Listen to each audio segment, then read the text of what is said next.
को महात्माओं को प्रणाम करके प्रार्थना करते हैं कि हम सबको ऐसी मति, शक्ति, परिस्थिति और आत्मीय जन प्रदान करो जिससे हम विश्व में सनातन संस्कृति पुनरुत्थान का उत्तम नेतृत्व कर सके। हमारे में जो कमियां हो, त्रुटियां हो, अक्षमताएं हो और वह श्रेष्ठ पथ पर आगे बढ़ने में हमारे मार्ग में जो विघ्न बाधाएं हो वह सब नष्ट हो। हम मानव जीवन के श्रेष्ठतम प्राप्तव्य को प्राप्त करें।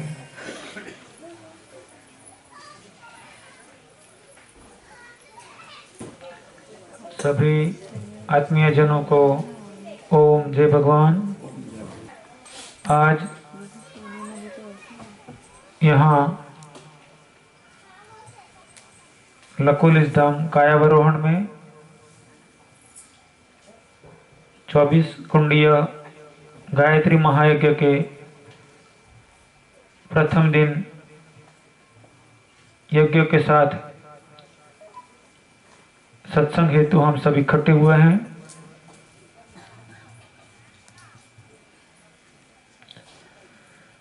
हमारे वेदों ने कहा कि योग करो और यज्ञ करो, आत्म कल्याण के लिए योग करो और सर्व कल्याण के लिए यज्ञ करो। यज्ञ में भी दो, एक अग्नि में आहुति देना और दूसरा सर्व कल्याण के कर्म करना। हम यहाँ पर यज्ञ में आहुति देते हुए प्रत्यक्ष परोक्ष व्यक्त अव्यक्त जीव सृष्टि के कल्याण के लिए, प्रकृति के संतुलन के लिए परमार्थ भाव से अग्नि में आहुति देते हुए यज्ञ कर रहे हैं। सेवा कर्म भी कर रहे हैं। सब साथ मिलकर प्रयत्न करते हैं कि सेवा कर्म हो, परमार्थ के कर्म हो, निस्वार्थ कर्म हो, पक्षपात रहित कर्म हो। तो यज्ञ के साथ जरूरी है योग। हमारे ऋषियों ने आत्म कल्याण के लिए कर्म, ज्ञान, भक्ति त्रिवेणी बताया कि जीवन में उस त्रिवेणी का समन्वय होना चाहिए।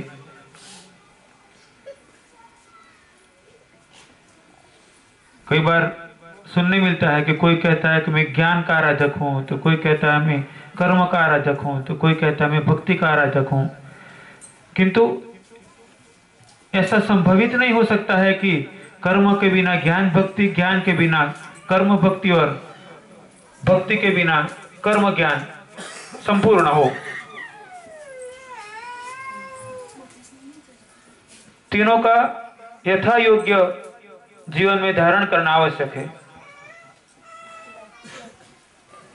हमारे 4 दिवसीय गायत्री यज्ञ में आज पहले दिन हम कर्म, दूसरे दिन ज्ञान और तीसरे दिन भक्ति,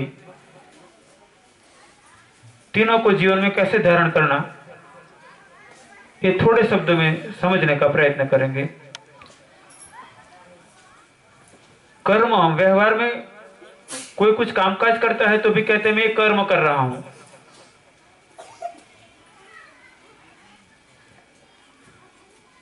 दो शब्द है द्वैत और अद्वैत। अद्वैत यानी पूर्णता या शून्यता और द्वैत यानी हलचल, चंचलता। तो द्वैत में कर्म है, अद्वैत में कर्म ही नहीं है। अद्वैत में चंचलता नहीं है, अद्वैत में अस्थिरता नहीं है और अद्वैत में दुख नहीं है। तो जब तक द्वैत में है, जब तक माया में है, जब तक संसार में है, तब तक कर्म हो ही जाते हैं। हमारे ऋषियों ने कर्म को समझाते हुए बताया कि संचित कर्म, प्रारब्ध कर्म और क्रियमाण कर्म। संचित कर्म यानी कि कोई भी कर्म होता है तो वो हमारे हिस्से में, हमारे हिसाब में जमा होता चला जाता है, चाहे वो कल्याणकारी हो या अहितकारी हो, राग से किया गया हो, द्वेष से किया गया हो, नफरत से किया गया हो, संकुचित सा से हो या गुरुता से हो। प्रत्येक कर्म संचित कर्म में जमा होता है। जैसे कि कोई व्यक्ति ने एक बैंक के अकाउंट में 10 लाख रुपया जमा किया, उसी बैंक से उसने मकान के लोन ली थी 12 लाख, तो उसके खाते में दोनों चलता रहेगा। उसका एक अकाउंट में चलता रहेगा कि 10 लाख जमा है, और प्लस हो सकता है, माइनस हो सकता है, और बैंक लोन भी चलती रहेगी। आत्मा कोई जन्म धारण करता है तब कुछ निश्चित कर्म प्रारब्ध के रूप में निर्णित होते हैं कि इस जन्म के अंदर वह जीवात्मा इतने मुख्यतः कर्मों को भुगतेगा, सुख रूप में, दुख रूप में, अनुकूलता से, प्रतिकूलता से, सम्मान से, अपमान से। ये निश्चित जो हुआ उसको कहते हैं प्रारब्ध। किंतु प्रारब्ध कर्म यानी अकाउंट में पैसा पड़ा है किंतु अभी हमने उसका उपयोग नहीं किया है,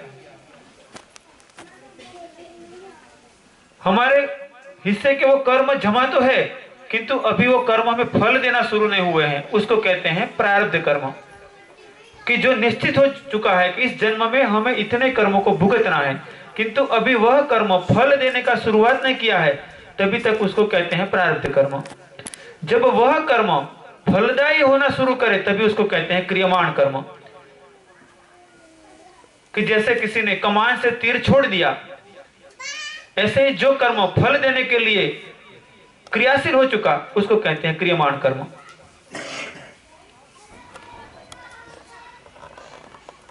हम एक जन्म में कई जन्मों के कर्मों का फल कुछ कुछ भुगतते चले जाते हैं। साथ में ही वर्तमान जन्म में हम जो कर्म करते हैं वह प्रत्येक कर्म भी संचित कर्म में जमा होगा। जैसे कि एक व्यक्ति के खेत में फसल पकी थी, उसने उसके पास वाले के खेत में पकी हुई फसल में से कुछ दाने लेकर अपने में मिला दिया। उस किसान ने दूसरे किसान के खेत में से दाने लेकर मिलाते वक्त आसपास में देखा, कोई देख तो नहीं रहा है, कोई देख नहीं रहा था व्यक्ति, कोई फरियाद नहीं कर रहा था व्यक्ति। वो समझ गया कि अब मैं आबाद बच गया इसमें से। किंतु एक आंख ऐसी है, एक दृष्टि ऐसी है, एक साक्षी ऐसा है कि जो प्रत्येक जगह से दिखता है उसको हम कहते हैं ईश्वर। वो हमारी आंखों से देखता है, वह हमारे कानों से सुनता है, वो हमारे अंदर बैठा हुआ है और हमारी सभी अनुभूतियों को वो साक्षी बना हुआ है।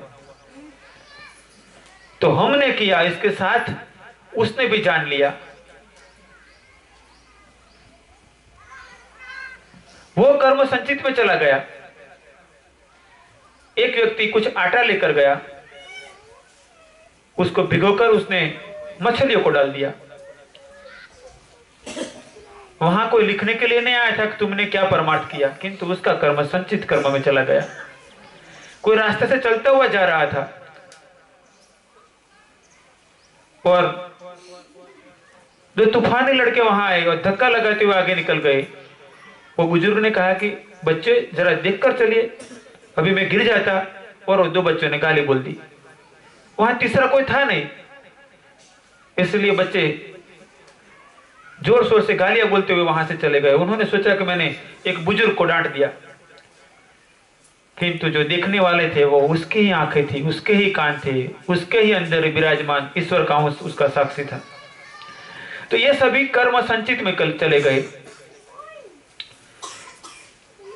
जो पूर्व जन्म में किए थे वो तो संचित में गए ही, वर्तमान में जो किया वह भी संचित में गए। वर्तमान जन्म में हमें पूर्व जन्म में किए हुए कर्मों में से कुछ कर्म प्रारब्ध के रूप में मिलते हैं, और वर्तमान में जो कर्म करते हैं उसमें से कुछ कर्म वर्तमान जन्म में प्रारब्ध बनता है। वर्तमान में किए हुए कर्म भी दो तीन प्रकार से फलदायी होते हैं। जैसे कि एक व्यक्ति ने खेत में भिंडी का बीज बोया, भिंडा बीज, दूसरे ने गेहूं का बीज बोया और तीसरे ने आम की गुठली बोई। भिंडी के बीज अबाउट 30-35 दिन में फल देने लगे। गेहूं के बीज ने करीब 3 महीने में फल दिया और आम की गुठली ने 4-5 साल के बाद फल दिया। फल तो एक ही दिन बोए गए थे, किंतु परिणाम अलग अलग समय पर मिला। भगवत गीता में भगवान ने कहा है, कर्मण्येवाधिकारस्ते मा फलेषु कदाचन, कि तेरा कर्म करने में अधिकार है, फल कब, कितना, कैसे और किस प्रकार की परिस्थितियों में देना है वो मेरा निर्णय है। हमने पूर्व जन्मों में किए हुए कर्मों और वर्तमान जन्म में किए हुए कर्मों में से कुछ कर्मों को वर्तमान जन्म में भुगतना है। मैं अनुमान करता हूं कि आप सब चाहते होंगे कि सुखी हो, आप सुखी हो, आपके पति पत्नी, बच्चे, माता पिता, भाई बहन, सास ससुर, परिवार, परिचित, आत्मीय जन सब सुखी हो। किंतु कोई दुखी हो ऐसा नहीं चाहते होंगे, और चाहते हो तो बंद कर देना। कई बार ऐसा होता है लोगों को कि यदि सबसे ऐसे कहा जाए कि मान लो आप आज से तय कर लो कि हर रोज सोते वक्त प्रार्थना करना कि हे ईश्वर सभी जीवात्माओं को सुखी करना, 3 बार ऐसा बोलना, तुरंत आएगा। किंतु उसको सुखी मत करना, उसको तो डंडा पड़े ऐसा जरूरी है। तो ऐसा नहीं, जो कर्म का फल देना है वो ईश्वर को देना है। तो हमारे द्वारा किए हुए कर्मों में से कुछ कर्म हम इस जन्म में भुगतते हैं। हम सब चाहते हैं सुखी हो। सुखी होने के लिए जरूरी है कि कंपैरिजन करना, सरखामणी करना। एक व्यक्ति ने एमएससी किया और एक व्यक्ति ने 12वीं कक्षा पास की। एमएससी वाला समझता है कि मुझे पढ़ने का ज्यादा मौका मिला इसलिए मैं सुखी हूं। दूसरा समझता है कि मुझे पढ़ने का कम मौका मिला इसलिए मैं दुखी हूं। एक व्यक्ति ने 3 मंजिले का मकान बनाया और एक व्यक्ति गांव में रह रहा है पुराने मकान में। अब 3 मंजिले का मकान बनाया, वो मान सकता है कि मैं सुखी हूं क्योंकि वो मेरा भाई था, वो अभी गांव में ही रह रहा है। एक व्यक्ति 10 लाख की कार ले आया और एक व्यक्ति पुराना बाइक से चला रहा है अपना काम, तो कार वाला समझता है कि मैं सुखी हूं। ऐसा ज्यादातर देखने मिलता है। वास्तव में सुख वह नहीं है कि 3 मंजिले का मकान या तो गांव का मकान, 10 लाख की कार या तो साइकिल या बाइक। सुख समझ है, सुख विवेक है। हम हर परिस्थिति को सहजता से स्वीकार कर ले तो हर परिस्थिति हमारे लिए सुखदायी है। चाहे अपने जिए, चाहे अपने मर जाए, चाहे अपने अपने साथ रहे, चाहे जिनको हम अपना मानते हैं वो छोड़कर चले जाए, चाहे समाज हमारा सम्मान करे, चाहे हमें बदनाम करे, चाहे विपुल धन संपत्ति मिले, चाहे भूखे घूमना पड़े, और चाहे 100 साल का जिए या चाहे कोई हत्या कर दे। यदि समझ परिपक्व हो गई तो हर परिस्थिति सुखी है। यदि आप सरखामणी नहीं करोगे, कंपैरिजन नहीं करोगे तो आप हमेशा सुखी हो। किंतु हम ऐसा मानते हैं कि यदि हमारे आसपास रहने वालों की स्थिति से हमारी स्थिति यदि कम अनुकूलता वाली है तो दुखी मानते हैं, और उनसे हमारी स्थिति ज्यादा अनुकूलता वाली है तो सुखी मानते हैं। हम ऐसा जीवन में से कर ले कि वह स्थिति निकाल दे हमारे आसपास वाले कैसे जीते हैं। मेरी जरूरत क्या है? शरीर है, उसको यदि खाना मिल जाए तो बहुत बढ़िया बात है, नहीं मिलता है तो कई साधु ऐसे होते हैं कि वृद्धावस्था में है तो शरीर रोगिष्ट हो तो खाना छोड़ देते हैं और शरीर भी छूट जाता है। यदि खाना मिल गया है तो बड़ी खुशी की बात है, नहीं मिलता है तो ऐसे भी तो कोई मरता है। मैं प्रसन्नता के साथ उस परिस्थितियों को स्वीकार करूंगा, चाहे शरीर क्यों न छूट जाए। यदि जल मिल रहा है तो अच्छी बात है, नहीं मिल रहा है तो मैं उस परिस्थिति का स्वीकार करूंगा, प्रयत्न जरूर करूंगा। नहीं मिलता है तो मेरी कोई फरियाद नहीं है, ईश्वर से या मेरे प्रारब्ध से मेरी कोई फरियाद नहीं है। रहने के लिए यदि मकान मिल जाए कि झोपड़ी मिल जाए, प्रयत्न अच्छे के लिए करो। किंतु ज्यादा की तड़प के अंदर दुखी हो रहे हो तो मूर्खता है। चाहे कपड़े हो, चाहे सोना चांदी हो, चाहे मकान हो, चाहे आपके भाई आपको अनुकूल हो या ना हो, चाहे पिता माता अनुकूल हो या ना हो, चाहे पति पत्नी अनुकूल हो या ना हो, उसी परिस्थिति में जब आप अपेक्षा रखोगे तो निश्चित दुखी होंगे। ज्यादातर हम ऐसे मानते हैं कि मैं चाहता हूं वैसे सब जिए, कि मैं चाहता हूं ऐसे पत्नी रहे, मैं चाहता हूं ऐसे पति रहे, मैं चाहता हूं ऐसे भाई रहे, मैं चाहता हूं ऐसे बहन रहे, और हमारी अपेक्षाओं के अनुसार वो नहीं रहते हैं तो हम खुद दुखी होते हैं। हम प्रयत्न करें कि सब अच्छे जिए, अच्छे के लिए प्रयत्न करें। किंतु जरूरी नहीं है कि हम चाहते हैं वैसे ही सब जिए। तो सब चाहते हैं सुख को। संचित कर्म तो जो हो चुके हैं पूर्व के प्रारब्ध के द्वारा, वर्तमान कर्म के द्वारा, अब आगे ये कर सकते हैं कि आगे ऐसे कर्म करेंगे कि हमारे द्वारा कोई भी कर्म ऐसा ना हो कि संसार के किसी भी जीवात्मा का प्रत्यक्ष परोक्ष रूप से अहित करने वाला हो। हमारे मन से निकले हुए विचार, हमारे भाव, हमारी वाणी से निकले हुए शब्द, हमारे शरीर से हुए कर्म, कोई भी ऐसा ना हो कि जो प्रत्यक्ष या परोक्ष रूप से संसार के किसी भी जीवात्मा का अहित करने वाला हो।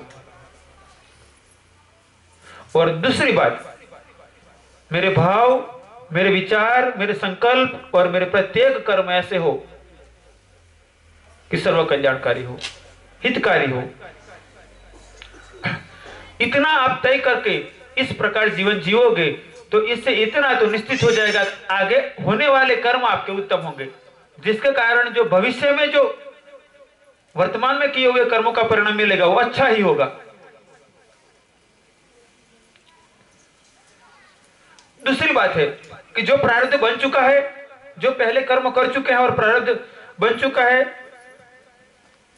जो प्रारब्ध हो चुका है वो तो भुगतना ही पड़ेगा।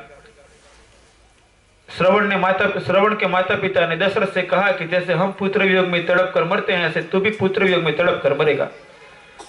वो दशरथ के पुत्र स्वयं भगवान राम थे, किंतु कर्म अपना परिणाम दिखाकर गया।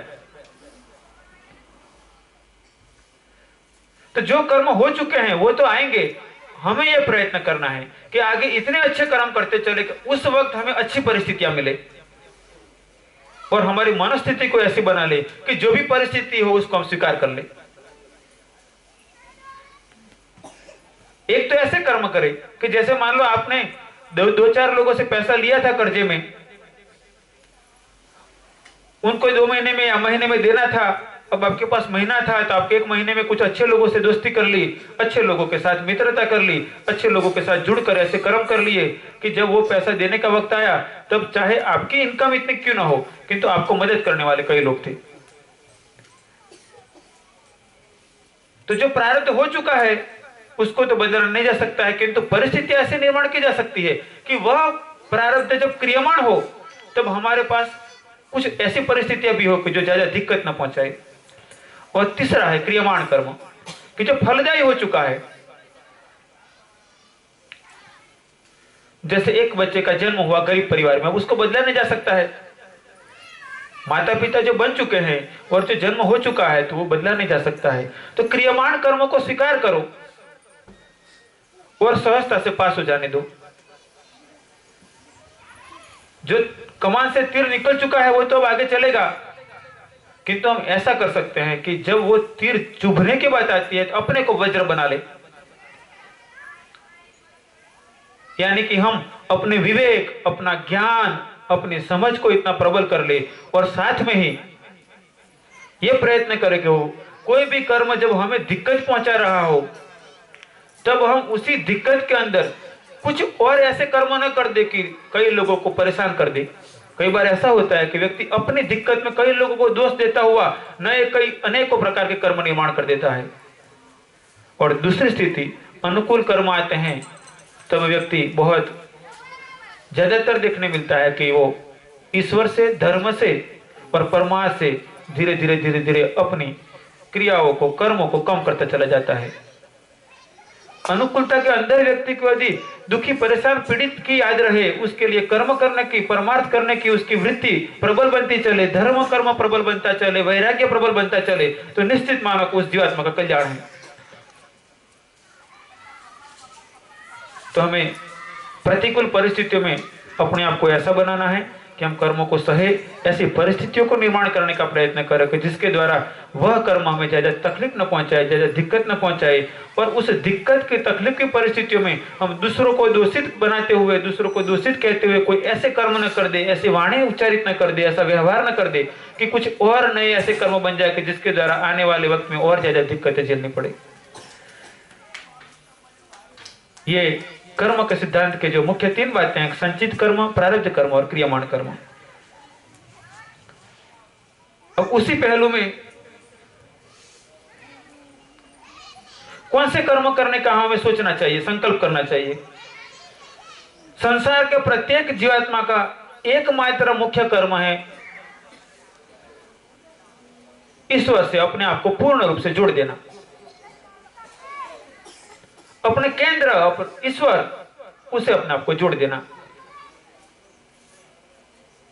प्रत्येक जन्म में जीवात्मा जब मानव बनता है, प्रत्येक मानव जन्म में जीवात्मा को जब धर्म का, सत्संग का मौका मिलता है तो कई मिनट, कई घंटे, कई दिन सोचता है आत्मज्ञान क्या, तत्व ज्ञान क्या, धर्म क्या, योग क्या, मोक्ष क्या, इसके बारे में पढ़ने का प्रयत्न करता है। लाखों में से कोई जीवात्मा को जिस जन्म में धर्म के प्रति, आत्म कल्याण के प्रति वृत्ति प्रबल होती है, तो सब पढ़ने का प्रयत्न करता है, सोचने का प्रयत्न करता है, चिंतन मनन करता है, चर्चाएं करता है, कभी बहस भी करता है और फिर अटक जाता है। एक ज्यादातर जन्म में ऐसे ही बीते चले जाते हैं कि पढ़ना, सोचना, चर्चा विचार विमर्श करना, तर्क वितर्क करना और फिर अटक जाना। तो उसमें तो इतनी प्रगति करता है और अटक जाता है और माया में वो आगे ही बढ़ता चला जाता है, आगे ही बढ़ता चला जाता है और कई ऐसे कर्म कर लेता है कि परिणाम बड़ा दुखद हो जाता है। प्रथम कर्म है आत्मकल्याण करना।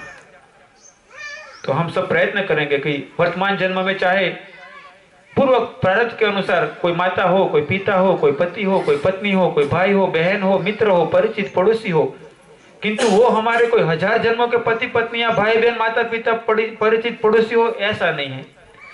और आने वाले 1000-2000 साल तक वो परिचित, मित्र, पति पत्नी, पड़ोसी, भाई बहन, माता पिता रहेंगे, ऐसा भी नहीं है।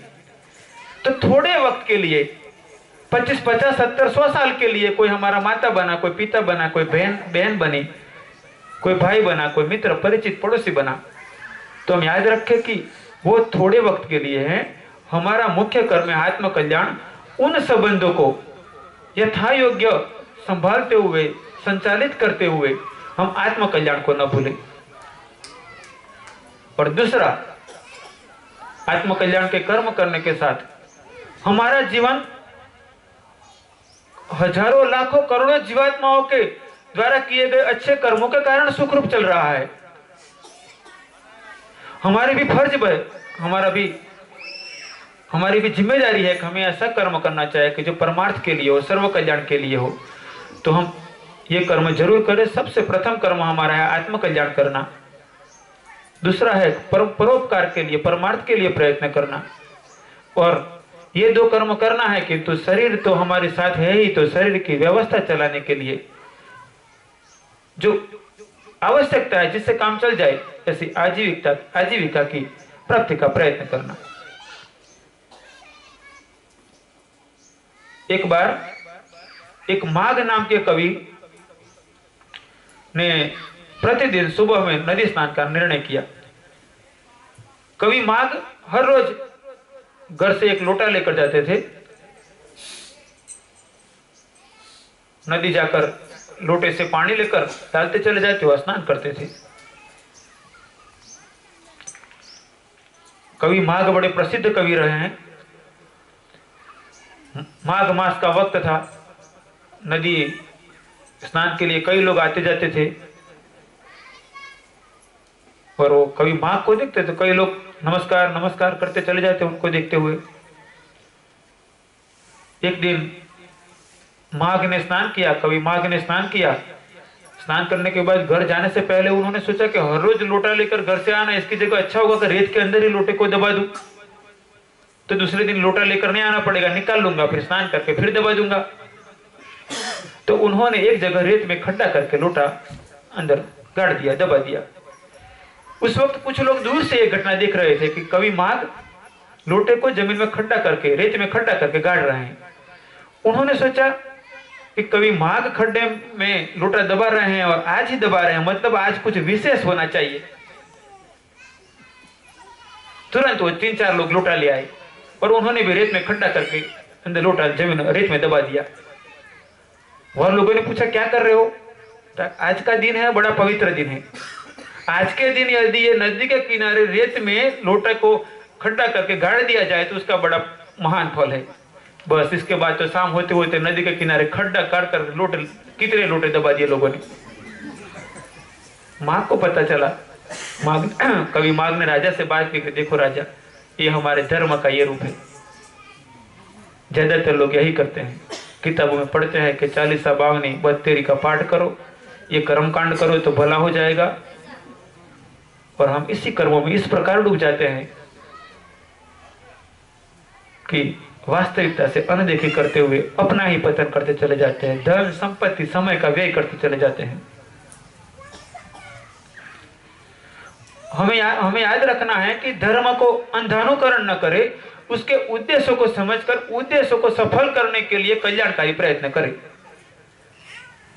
धर्म का कभी अंधानुकरण न हो, किंतु किए गए कर्म कौन से उद्देश्यों के लिए किए गए हैं, वह उद्देश्यों को समझकर उस उद्देश्यों को सफल करने के लिए उस वक्त के लिए समय पर जो यथा योग्य किया जाए ऐसा प्रयत्न करें।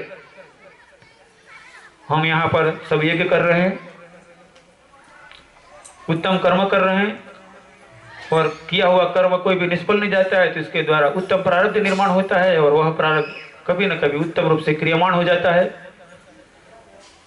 आप सब प्रयत्न करना कि आज जो कर्म को समझा उसको ठीक से जीवन में धारण करना। आपके द्वारा आगे से कोई भी ऐसा कर्म ना हो कि जो आपके संचित कर्म के अंदर इस प्रकार जमा हो कि जो आने वाले कल में वो दुख कर हो। अग्नि में आहुति देने के यज्ञ के साथ साथ जीवन बदलने वाला इस यज्ञ का भी संकल्प करना कि निश्चित मैं प्रयत्न करूंगा, मैं प्रयत्न करूंगी कि मेरी वाणी से ऐसा कोई भी शब्द या वाक्य नहीं निकलेगा कि जो किसी का अहित करता हो। मेरे मन में कोई विचार ऐसा नहीं प्रकट होगा कि जो किसी का अहित करता हो, और मेरे द्वारा कोई भाव ऐसा नहीं होगा, मेरे चेहरे द्वारा, मेरे अंतरंतम में कोई ऐसा भाव प्रकट नहीं होगा कि जो किसी का हित करता हो। मेरे शरीर के द्वारा या प्रत्यक्ष परोक्ष रूप से मेरा कोई भी कर्म ऐसा नहीं होगा कि जो किसी का हित करता हो। मेरा भाव, मेरे विचार, मेरी वाणी और मेरे कर्म सदैव के लिए कल्याणकारी होंगे। हम आज ऐसा तय करेंगे और हमारे जीवन में आने वाली अनुकूलताओं में ज्यादा धर्म कर्म करें, परमार्थी कर्म करें, और प्रतिकूलताओं को में औरों को दूषित कहने की जगह अपने आप को विवेक से अपनी रक्षा करते हुए परिस्थितियों को सह ले, और ऐसा प्रयत्न करें कि दिक्कतें कम से कम दिक्कत प्रसार हो जाए। कल के सत्र में हम ज्ञान की चर्चा करेंगे कि ज्ञान किसे कहते हैं और कैसे धारण करना चाहिए। परसों के सत्र में भक्ति किसे कहते हैं और कैसे जीवन में धारण करना चाहिए। और यदि आप जो लोग यहाँ पर 4 दिन के लिए आए हैं वो इस यज्ञ के साथ इन बातों को ठीक से समझ लेंगे तो हमारे वेद उपनिषद शास्त्रों का जो सार है वह आपको मिल जाएगा। उसको जीवन में धारण करोगे तो निश्चित कल्याण है। कोई व्यक्ति वस्त्र बदलने से, सर मुंडाने से या बड़ी दाढ़ी रखने से, बड़े बाल रखने से संत बन जाता हो, ऐसा नहीं होता है। कथा वार्ता करने से कोई संत बन जाता हो, ऐसा नहीं है। बड़े कर्मकांड करने से कोई संत बन गया, ऐसा नहीं है। संत संकल्प है, संत आदर्श है, संत जीवन है। आप अपने जीवन में वह संकल्प को, वह आदर्शों को और उस जीवन पद्धति को धारण करोगे तो आप अपना व्यवहारिक जीवन जीते हुए भी उत्तम स्थिति को प्राप्त कर पाओगे। और यदि सुनकर भी अनसुना करोगे तो कुदरत का तो कर्म सिद्धांत निश्चित है कि किया हुआ फल मिलता है। अंत में ईश्वर को सर्व कल्याण के लिए प्रार्थना करते हैं। ओम सर्वेत्र सुखिनः सन्तु सर्वे सन्तु निरामया सर्वे भद्राणि पश्यन्तु मा कश्चित् दुःखमाप्नुयात्। ओम शांति शांति शांति। ओम सबका मंगल हो, सबका मंगल हो, सबका मंगल हो।